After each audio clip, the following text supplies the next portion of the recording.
Hello dear students, how are you? This is Rahat Ara Jahan. Welcome to our online class. আমাদের আজকের বিষয় সপ্তম শ্রেণীর ব্যাকরণের বানানের নিয়ম। বানান পদ্ধতি হচ্ছে ব্যাকরণের সবচেয়ে গুরুত্বপূর্ণ বিষয়। যেহেতু ভাষা পরিবর্তনশীল, তাই ভাষার সামগ্রিক শৃঙ্খলা রক্ষার জন্য ব্যাকরণের এই অপরিহার্য অংশটুকু সম্পর্কে আমাদের প্রত্যেকেরই স্পষ্ট ধারণা থাকা উচিত। তাহলে এসো আমরা জেনে নিই বানানের সংজ্ঞা সম্পর্কে। বাকধ্বনিকে বর্ণ বা হরফের সাহায্যে লিখিত রূপ দেওয়ার প্রক্রিয়াই হচ্ছে বানান। বাকধ্বনি কি তোমরা তো জানো, বাকযন্ত্রের সাহায্যে আমরা যে ধ্বনি উচ্চারণ করি সেই ধ্বনিকে বর্ণ বা হরফের সাহায্যে আমরা যে প্রক্রিয়ার মাধ্যমে লিখিত রূপ দেই সেই প্রক্রিয়াকেই বলে বানান। বানান মূলত শব্দ মধ্যস্থ বর্ণসমূহের বিশ্লেষণ বা ধারাবাহিক বর্ণনা। তো কোনো ভাষার মৌলিক শব্দের গাঠনিক রূপ কী ধরনের হবে কিংবা যৌগিক শব্দ গঠনের ক্ষেত্রে বানানের নিয়মে কোনো পরিবর্তন আসবে কিনা তা জানার একমাত্র উপায় বানান রীতি। বাংলা ভাষা হাজার বছরের পুরনো। বাংলা ভাষায় দীর্ঘকাল ধরে বানানের কোনো সুনির্ধারিত নিয়ম না থাকায় একই শব্দের একাধিক বানান চলে এসেছে। একই শব্দের একাধিক বানান বিভ্রান্তির সৃষ্টি করে। তো বাংলা বানানের নিয়ম বেঁধে দেওয়ার ক্ষেত্রে প্রথম উদ্যোগী ভূমিকা পালন করে কলকাতা বিশ্ববিদ্যালয়। 1936 সালে কলকাতা বিশ্ববিদ্যালয় প্রস্তাবিত বাংলা বানানের নিয়মের প্রথম সংস্করণ এবং 1937 সালে দ্বিতীয় সংস্করণ প্রকাশিত হয়। পরবর্তীকালে বাংলা একাডেমি প্রমিত বাংলা বানানের নিয়ম প্রণয়ন করে। এই নিয়ম প্রকাশিত হয় 1992 সালের জানুয়ারি মাসে। এ পর্যন্ত আমরা যেটুকু আলোচনা করলাম তার মধ্যে সবচেয়ে গুরুত্বপূর্ণ তথ্য এখানে দুটি, সেটি হচ্ছে 1937 সালে কলকাতা বিশ্ববিদ্যালয় প্রস্তাবিত বাংলা বানানের নিয়ম, যা বাংলা বানানের নিয়ম লিপিবদ্ধ করার প্রথম প্রয়াস। এবং দ্বিতীয় ইম্পর্টেন্ট তথ্য হচ্ছে বাংলা একাডেমি কর্তৃক প্রমিত বাংলা বানানের নিয়ম, যা প্রকাশ হয় 1992 সালে। এই দুটো তথ্য বারবার তোমাদের পরীক্ষায় আসবে, তো এটা হচ্ছে তোমাদের মুখস্থ করা, একেবারে কণ্ঠস্থ করে নিতে হবে। বাংলা ভাষার শব্দ ভাণ্ডার বহুদিন ধরে নানা উৎসজাত শব্দের সমাবেশে গড়ে উঠেছে। অর্থাৎ বাংলা ভাষায় নানা উৎস থেকে শব্দ এসে যুক্ত হয়েছে। উৎসগত দিক থেকে বাংলা ভাষার শব্দসমূহ তৎসম, অর্ধতৎসম, তদ্ভব, দেশীয়, বিদেশি এই প্রধান 5টি ভাগে বিভক্ত। তো এইখানে তোমরা মনে রাখবে যে কয়টি ভাগে উৎসগত দিক থেকে বাংলা ভাষার শব্দসমূহ বিভক্ত। নত্যবিধান ও সত্যবিধান আলোচনার ক্ষেত্রে তৎসম শব্দ সম্পর্কে উল্লেখ করা প্রয়োজন।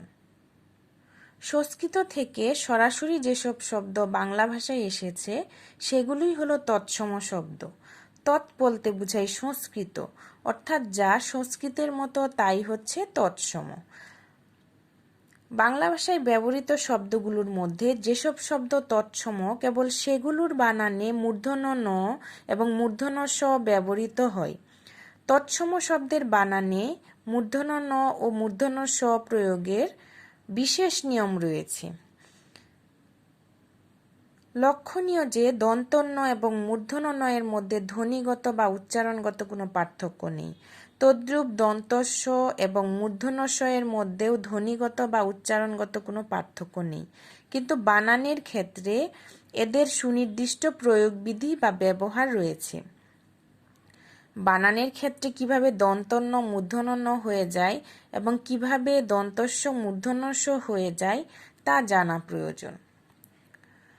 এক্ষেত্রে তোমাদের উদ্দেশ্যে আরেকটা কথা যেটা আমি বলবো তা হচ্ছে বাংলা বানানের অনেক নিয়ম আছে, কিন্তু তোমাদের এই সপ্তম শ্রেণীতে বাংলা বানানের যে নিয়ম দেয়া আছে হেডিংটা তোমরা খেয়াল করো। ৬৮ পৃষ্ঠায় বানানের পরেই আছে বানানের নিয়ম কোলন নত্যবিধান ও সত্যবিধান, অর্থাৎ বাংলা বানানের নিয়মের মধ্যে আমরা আমাদের পাঠ্য শুধু নত্য এবং সত্যবিধান।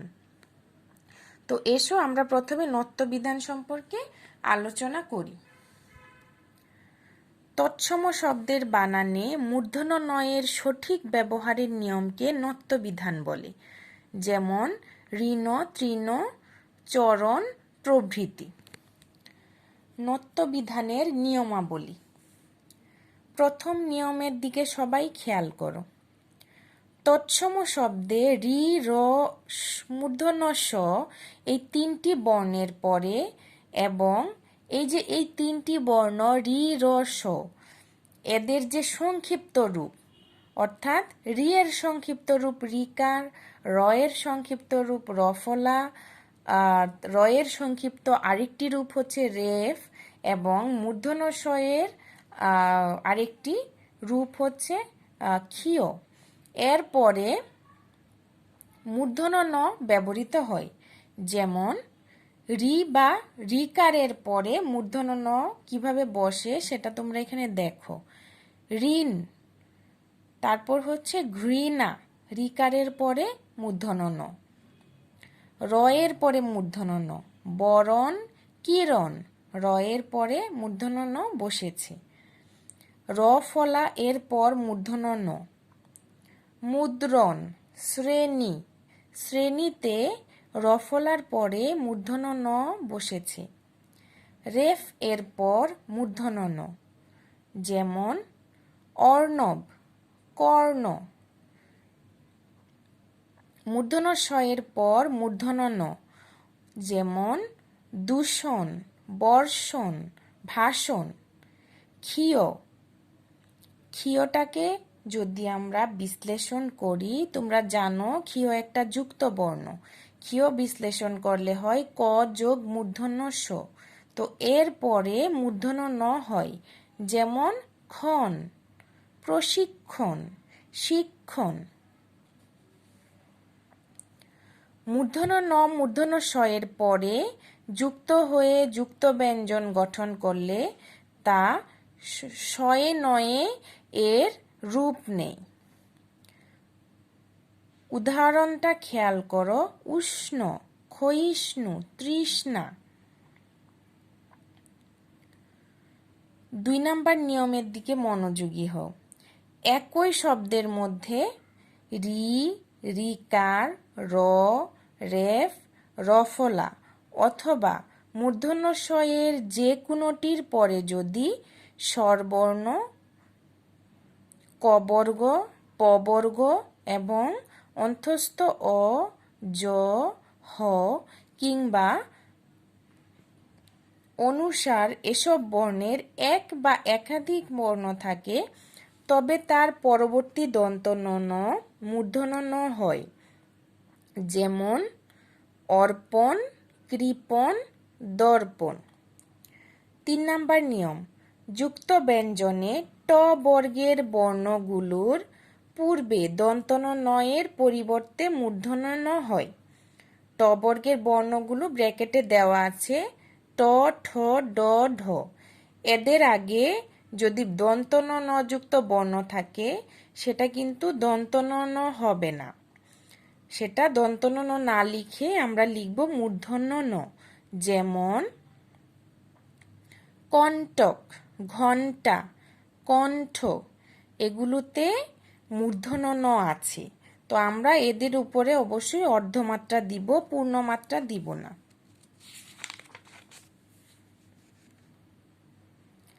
৪ নাম্বার নিয়ম।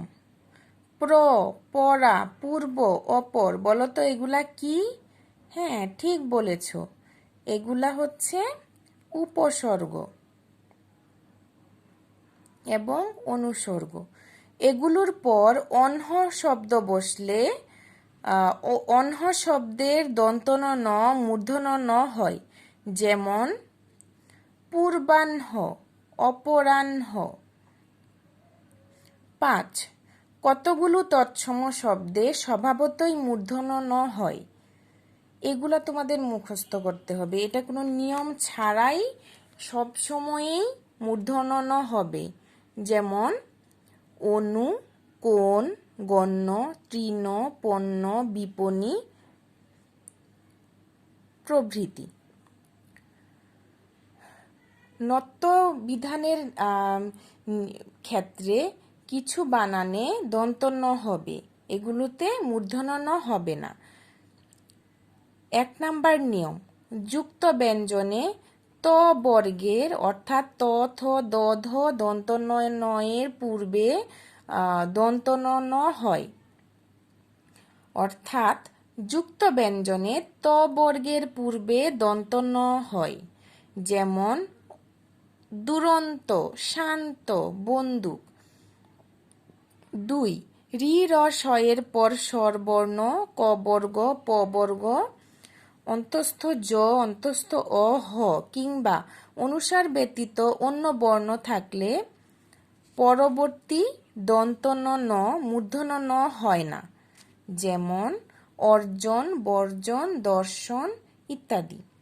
4. বিদেশি শব্দের বানানে সর্বদা দন্তন্য হয়, যেমন iron, chlorine, green, eastern, furniture, second ইত্যাদি। 5. ক্রিয়াপদের বানানে দন্তন্য ন হয়, যেমন করেন, করানু, ধরুন, ধরেন। 6. সমাসবদ্ধ শব্দের পূর্বপদে রি র স থাকলেও পরপদের দন্তন্য ন মূর্ধন্য ন না হয়ে অপরিবর্তিত থাকে, যেমন ত্রিনয়ন,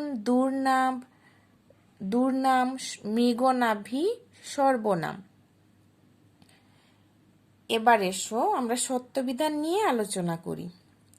যে রীতি অনুসারে বাংলা ভাষায় ব্যবহৃত তৎসম শব্দের বানানে দন্তস্বয়ের পরিবর্তে মূর্ধন্য স ব্যবহৃত হয় তাকে সত্যবিধান বলে, অথবা তৎসম শব্দের বানানে মূর্ধন্য স এর সঠিক ব্যবহারের নিয়মকে সত্যবিধান বলে, যেমন ঋষি, তৃষ্ণা, বৃষ্টি, কাষ্ঠ ইত্যাদি। সত্যবিধানের নিয়মাবলীগুলা তোমরা নত্যবিধানের সাথে মিলিয়ে পড়বে। দুইটার নিয়ম মোটামুটি কাছাকাছি। যেমন দেখো, 1 নাম্বার নিয়ম, রি বা রিকারের পরে মূর্ধন্য স ব্যবহৃত হয়, যেমন কৃষক, কৃষ্ণ। 2. রেফের পর মূর্ধন্য স হয়, যেমন আকর্ষণ, বর্ষণ ইত্যাদি। 3. ট এবং ঠ এর পূর্বে দন্তস্ব মূর্ধন্য স হয়, যেমন অষ্ট, নষ্ট, কাষ্ঠ, গোষ্ঠ। 4. ইকারান্ত এবং উকারান্ত উপসর্গের পর কতগুলো ধাতুর দন্তস্ব মূর্ধন্য স হয়, যেমন অভিষেক, অনুষঙ্গ। তবে এদের ব্যতিক্রম আছে, ব্যতিক্রম উদাহরণগুলো তোমরা পড়ে নিবে। 5. সন্ধিতে বিসর্গযুক্ত ইকার বা উকারের পর ক, খ, প, ফ এর যে কোনো একটি থাকলে বিসর্গস্থানে মূর্ধন্য স হয়, যেমন নিষ্প্রভ, নিষ্কর, আয়ুষ্কাল, চতুষ্পদ।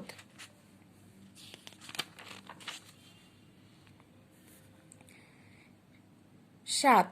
সম্ভাষণসূচক শব্দে এ কারের পর মূর্ধন্য স ব্যবহৃত হয়, যেমন কল্যাণীয়েষু, শ্রদ্ধাস্পদেষু, স্নেহাস্পদেষু। 8. কতগুলো তৎসম শব্দে স্বভাবতই মূর্ধন্য স হয়, যেমন অভিলাষ, দূষণ, ভাষা, বিষয়, শেষ, পাষাণ ইত্যাদি।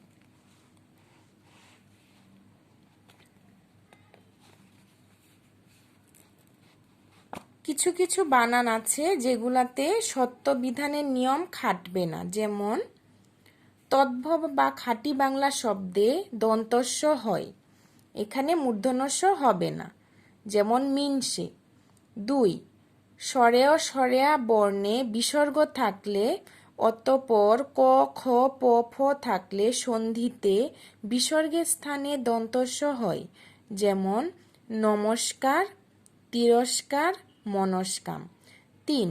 বিদেশি শব্দে, বিশেষ করে ইংরেজি শব্দে অনুসার বিসর্গ উচ্চারণ স্থলে দন্তস্ব এ টয়ে হয়, যেমন August, station, photostat, studio, master, stadium ইত্যাদি। 4. 7 প্রত্যয়ের দন্তস্ব মূর্ধন্যস্ব হয় না, যেমন অগ্নিস্বাত, ধূলিস্বাত। 5. সম্ভাষণ সূচক স্ত্রীবাচক শব্দে আকারের পর মূর্ধন্যস্ব না হয়ে দন্তস্ব হয়, যেমন কল্যাণিয়াসু, মাননীয়াসু, সুজনিয়াসু, পূজনীয়াসু, সুচরিতাসু। এক্ষেত্রে তোমাদের প্রশ্ন আসতে পারে, নিচের কোন শব্দটি সম্ভাষণ সূচক স্ত্রীবাচক শব্দ? এখানে যে 6টি শব্দ আছে, এই 6টি শব্দই সম্ভাষণ সূচক স্ত্রীবাচক শব্দ। অনুশীলনীতে আমরা দেখতে পাচ্ছি বহু নির্বাচনী প্রশ্ন আছে। 1 নম্বরে দেখো, বাংলা বানানের নিয়ম বেঁধে দেওয়ার ক্ষেত্রে কোন প্রতিষ্ঠানটি অগ্রণী ভূমিকা পালন করে? উত্তর হচ্ছে কলকাতা বিশ্ববিদ্যালয়। তোমাদের এসো আরো কিছু নমুনা প্রশ্ন আমি দেখিয়ে দিচ্ছি, যেগুলা অনুযায়ী তোমরা এই চ্যাপ্টারের জন্য প্রস্তুতি নেবে। প্রশ্নগুলা সবাই খেয়াল করো। এখানে যেভাবে কোশ্চেন এসেছে, এইভাবে ভিতর থেকে তোমাদের এমসিকিউ কোশ্চেন হবে। আশা করি এরকম করে প্রস্তুতি নিলে তোমরা পরীক্ষায় সব প্রশ্নের উত্তর দিতে পারবে। আজকে তাহলে এ পর্যন্তই। আল্লাহ হাফেজ।